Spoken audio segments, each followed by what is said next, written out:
my name is Matt David. You're going to watch a fairly lengthy video about the Flycam 6000. In this video I'm going to talk about the Flycam parts, I'm going to show you some Flycam footage, and I'm going to give you my thoughts and my feedback regarding this camera stabilizer. I'm actually going to give my own personal feedback about the Flycam series, the Flycam 6000 specifically, which is designed for cameras approximately 12 to about 22 or 23 pounds, give or take.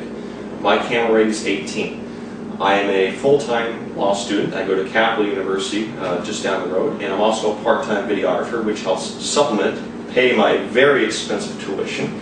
I use a 35 adapter, as you can see here, which by itself, without even the camera here, weighs a good deal already.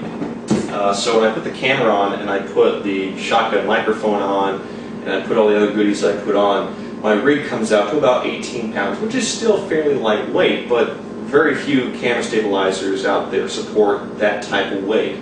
So I looked around and I found a Flycam 6000 by the Sin City, which is based out of India. I have purchased a lot of products from Sin City already. I've purchased matte boxes, I've purchased lenses, I think a follow focus. I've gotten a whole bunch of stuff from them in the past. Shipping is very fast. Best thing about Sin City, I think this is really Sin City's biggest strength, is when you email them about anything, they get back with you very quickly.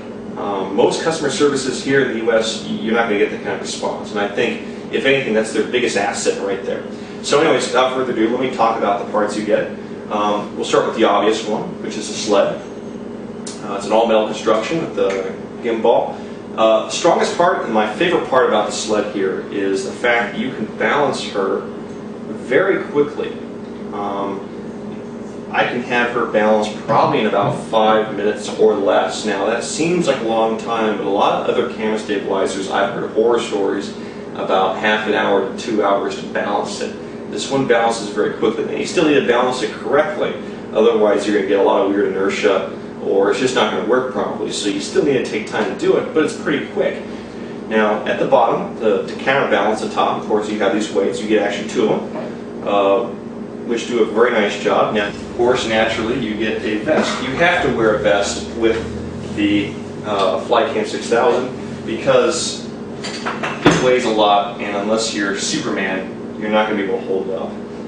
Of course, the most important part of every camera stabilizer is going to be this is the arm, which is also all metal, and it weighs, I'd say, somewhere in the vicinity of 15 to 20 pounds. So it's got some good weight on it. Let me just gently put this back down here. So you strap all these things on, and you got about maybe 40 to 50 pounds worth of gear. And the first thing you're going to learn when you get any camera stabilizer is it takes a lot of practice to get her down correctly. Now, right now, I'm going to show you some footage of me using this during a wedding. I apologize for the darkness of it. It was an evening ceremony, and we were well underlit.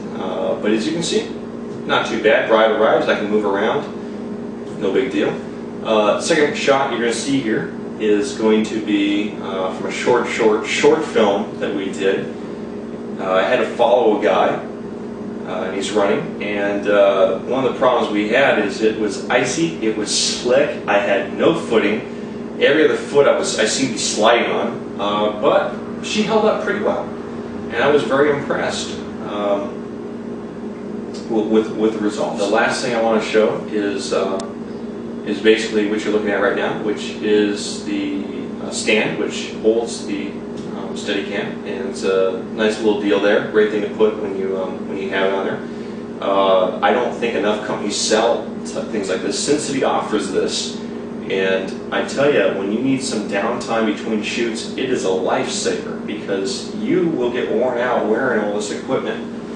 Now, last part here, my parting thoughts, if you will, in terms of what my opinion is on the Flycam. In terms of what you're purchasing, and I think that people kind of overlook this part here, is that if you get a similar camera stabilizer, like maybe the Glidecam series, you're going to pay thousands of dollars. If you get a Steadicam type stabilizer, they usually run in the tens of thousands of dollars. This one runs for just over about $1,000 US. Now, in terms of value, it is an excellent value. I don't really have any complaints with Flycam, especially given how much you're paying for it. I don't think you can do much better than what you have. And if you take the time to learn it and use it properly and balance it properly, you're going to get some very good results. So on a scale of 1 to 10, I don't think, especially given the price, you can beat this. So my recommendation is, if you need to shoot a short film and you're doing videography and you only have a couple $1,000s lying around and you have to get something to help you shoot it, and shooting on a tripod ain't going to do the trick, this is a safe investment. This is a very safe investment because it's going to do its job. It's going to do a very good job. And if you have any questions or issues with it, you can contact Sin City and they will get back with you very quickly about it. So I can't really say much more other than what I've already said here. I apologize for the length of the video, but like I said, there's a lot of things I want to cover. If you have any questions about this or any other things that I haven't covered, there's the old MySpace address you can hit me at, or you can email me through YouTube, I guess. I check either or occasionally. So that's all I have. I'm Matt David. Thanks for watching, and stay tuned for more stuff.